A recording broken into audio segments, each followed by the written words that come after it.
अस्सलाम वालेकुम viewers, Ansar Ali TV पर खुश आमदीद। व्यूवर्स, आज की इस वीडियो में हम आपको बताएंगे क्या उस्मान गेहातू को रोक पाएगा।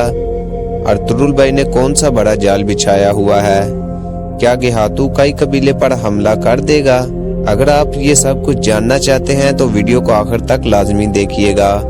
मजीद वीडियो शुरू होने से पहले इस वीडियो को लाइक करें और चैनल को सब्सक्राइब करें ताकि इस तरह की मजीद वीडियोस आपको मिल सके।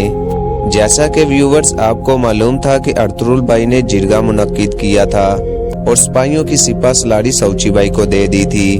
अर्तुगरुल भाई जानते हैं कि उनका सबसे छोटा बेटा उस्मान दूसरों बेटों से ज्यादा बहादुर है और सरदारी के काबिल भी वही है।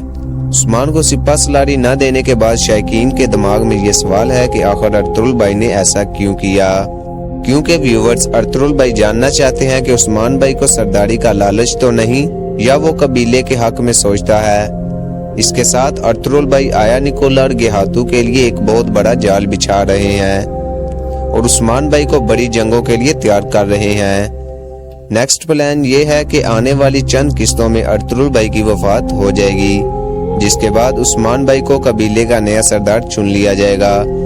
ये सब हो जाने के बाद उस्मान भाई को मालूम हो जाएगा कि अर्तुगरुल भाई उनका इम्तिहान ले रहे थे और वो इन्हें बहुत बड़े मिशन के लिए तैयार कर रहे थे। जैसा कि व्यूवर्स आपको पता है सौची भाई गेहातू को मिलने जा रहे हैं, लेकिन उस्मान गेहातू को मिलने जाने का बोलेंगे, लेकिन सौची इजाजत नहीं देगा। जिसके बाद उस्मान बगावत करते हुए सौची भाई के साथ जाएगा और इस मामले पर सौची भाई के साथ उनकी लड़ाई भी होगी।